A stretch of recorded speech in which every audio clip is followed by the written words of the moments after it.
अगर आप भी फेक एक्सपीरियंस पे जॉब सर्च कर रहे हो तो ये मिस्टेक मत करना। कुछ मिस्टेक्स हैं जो आप कर देते हो फिर आपका जॉब चला जाता है। तो यार आज के वीडियो में हम लोग यही डिस्कस करेंगे। Welcome back to my channel. This is Mohit. I am working as a senior software lead. चलो क्या क्या बात को आपको ध्यान रखना है। देखो पहला बात आपको ये ध्यान रखना है कि आपका प्रिपरेशन ज़बरदस्त होना चाहिए। बहुत सारे ऐसे लोग हैं कि पढ़ाई कर लिए, ठीक है, बट आप बढ़िया से प्रैक्टिस नहीं कर पाए। तो इस केस में क्या होता है कि आपका जॉब भी लग जाता है, आपका बैकग्राउंड वेरिफिकेशन भी क्लियर हो जाता है, लेकिन क्या होता है आपका आपसे काम नहीं होता है। तो कंपनी को शक होने लगता है कि ये बंदा से काम क्यों नहीं हो रहा है। तो इस कंडीशन में आपका जॉब चला जाता है। तो एक चीज़ ध्यान रखना का कोई भी प्रोफाइल में अगर आप जॉब सर्च कर रहे हो फेक एक्सपीरियंस पे, कोई भी प्रोफाइल में अगर डेवऑप्स और टेस्टिंग और डेवलपमेंट कोई भी प्रोफाइल में आप जॉब सर्च कर रहे हो, अभी बहुत सारे ऑनलाइन कोर्सेस अवेलेबल हैं, ठीक है। बेस्ट एग्जांपल मैं आपको दूंगा कि आप यूडेमी पे जाओ, बहुत सारे कोर्सेस अवेलेबल हैं। प्रोजेक्ट का प्रैक्टिस करो, ठीक है, बेसिक्स आपको आता है, ठीक है। 1 महीना 2 महीना 3 महीना थोड़ा लेट हो तो हो, कोई बात नहीं है, बट आपका प्रिपरेशन ज़बरदस्त होना चाहिए कि अगर कोई आपको टास्क दे दे तो आप उसको कर पाओ, ठीक है। तो इस बात को यार ध्यान रखना। शॉर्टकट कुछ नहीं है, मेहनत करना पड़ेगा। 6 से 8 घंटा ज़बरदस्त प्रैक्टिस करो, 6 महीना रगड़ के प्रैक्टिस करो। तो ये यहाँ पे चांस कम है कि अगर आपका बैकग्राउंड वेरिफिकेशन हो गया तो आप सरवाइव कर जाओगे। जब कंपनी में आप सरवाइव कर गए तो आपको कोई नहीं निकालने वाला है। ये आपका पहला चीज़ हुआ। दूसरा मिस्टेक क्या होता है कि बहुत सारे लोग जो हैं कंसल्टेंसी को फॉलो नहीं करते हैं। मीन्स फेक एक्सपीरियंस आप जहाँ से बनवाए हो आप उनको फॉलो नहीं करते हो और अपने तरीक़ा से चलते हो, राइट। जो कुछ कंपनी हैं इवन वो लोग आपको इंस्ट्रक्शन दिया होगा, ठीक है।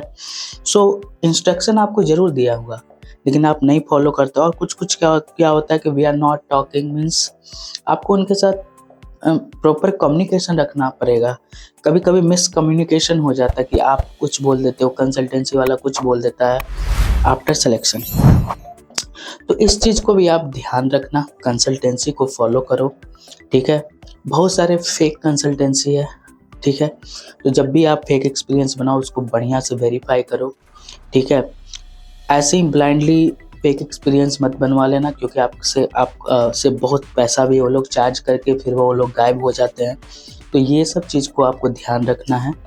You can find some reference, अगर कोई भी फ्रेंड अगर जहाँ से वो उसका बैकग्राउंड वेरिफिकेशन क्लियर हो गया तो कुछ रेफरेंस के थ्रू ही जाओ। ये बात आपको ध्यान रखना है। कुछ मैं पॉइंट और नोट किया हूँ कि जो टॉप मीन्स जो इंडियन कंपनी है जैसे TCS हो गया, विप्रो हो गया, इन्फोसिस हो गया, टेक महिंद्रा हो गया, और बहुत सारी कंपनी हैं जहाँ पे आपको एज ए फेक एक्सपीरियंस नहीं ज्वाइन करना है। मैं तो बोलूँगा आप अप्लाई भी मत करो। क्या होगा कि आप जब अप्लाई कर लोगे, राइट, जैसे TCS होगी, राइट, तो TCS का वेरिफिकेशन बहुत स्ट्रिक्ट होता है, ठीक है। क्या होता है कि TCS का लोग जो है आपको पूरा वेरीफाइड करेगा, मीन्स आपके घर में भी वो लोग जाते हैं वेरिफिकेशन के लिए। ये तो एक अलग बात हो गया, लेकिन उन लोग का वेरिफिकेशन मीन्स फेक, आप वहाँ पे नहीं जा सकते हो, ये बात ध्यान रखना। और ये सब कंपनी में आप अप्लाई ही मत करो। क्या होगा ना कि आपका जो करेंट प्रोफाइल का इंफॉर्मेशन उनके डेटाबेस में चला जाएगा, राइट। कुछ दिन के बाद आपका रियल एक्सपीरियंस हुआ तो आप ना एलिजिबल हो जाओगे, लेकिन उसमें भी बहुत सारे क्राइटेरिया होते हैं।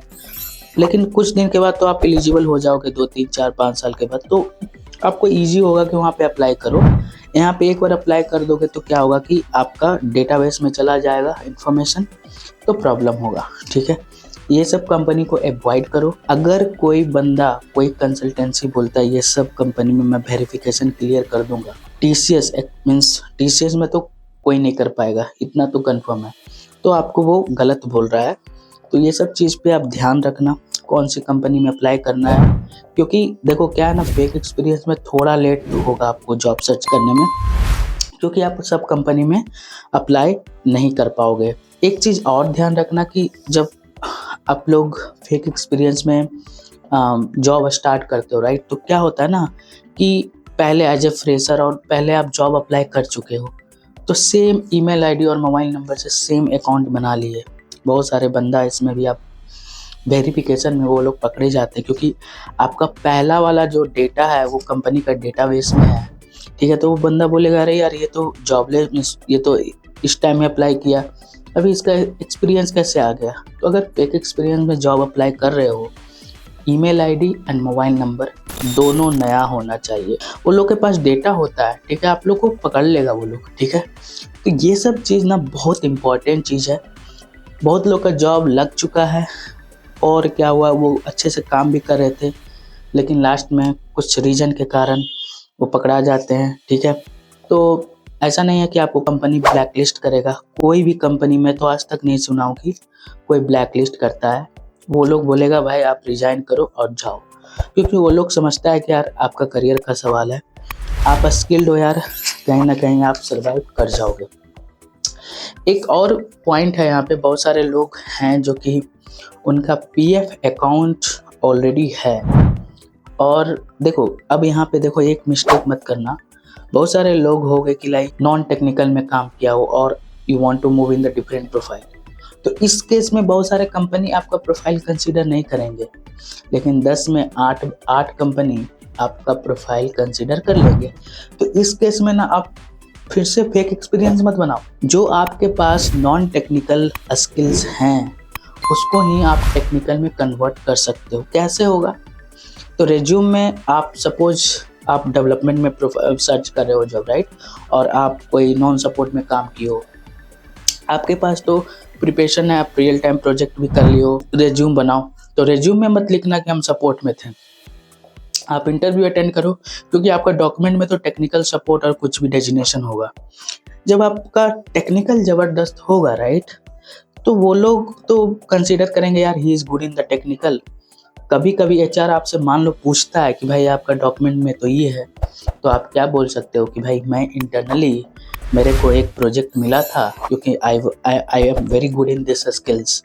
तो यहाँ पे आपको फेक एक्सपीरियंस बनाने का ज़रूरत ही नहीं है, आप अपना काम चेंज कर दो, ठीक है। तो ये सब चीज़ का ध्यान रखना। यहाँ पे आपका PF account same thing will work, you have to tell correct thing, right, बस कि मैं इंटरनल प्रोजेक्ट मेरे को मिला, देन आई ज्वाइन इट। अब क्या है कि बहुत सारे लोग हैं तो 1 या 2 महीना में ज्वाइन करते हैं, बिकॉज ऑफ सम रीजन उनको कंपनी बोलता है रिजाइन कर दो, और उनको लगता है कि ये फेक बंदा है और आपसे काम नहीं हो रहा है, तो आपका पीएफ अकाउंट क्रिएट हो जाता है।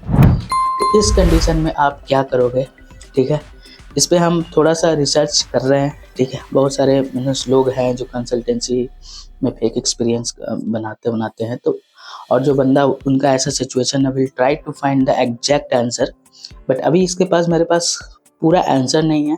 एक मैं वीडियो इस पर डेडिकेटली बनाऊंगा, ठीक है।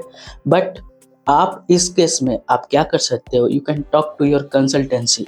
उन लोग के पास पूरा नॉलेज होता है कि वो क्या करते हैं इंटरनली एंड ऑल, तो उनसे आप बात करो कि भैया मेरा ये सिचुएशन है, do not hide anything from them, because आपका जॉब लगेगा तो वेरिफिकेशन वही लोग करेंगे। अगर कुछ आप हाइड करते हो तो you will lost your job, ठीक है यार। तो इतना ही है आज के वीडियो में, इतना ही रखते हैं। अगर कुछ और भी डाउट है you can comment below and definitely I will reply back to you. अगर आप चैनल में न्यू हो तो प्लीज़ सब्सक्राइब करो चैनल को। जो लोग स्ट्रगल कर रहे हैं कि how to get the job as a fake experience, मैं 2-3 वीडियो ऑलरेडी बना चुका हूँ, और भी कुछ नया इन्फॉर्मेशन होगा तो ज़रूर मैं आपको शेयर करूँगा। तो आज के वीडियो में इतना ही रखते हैं guys, in the next video.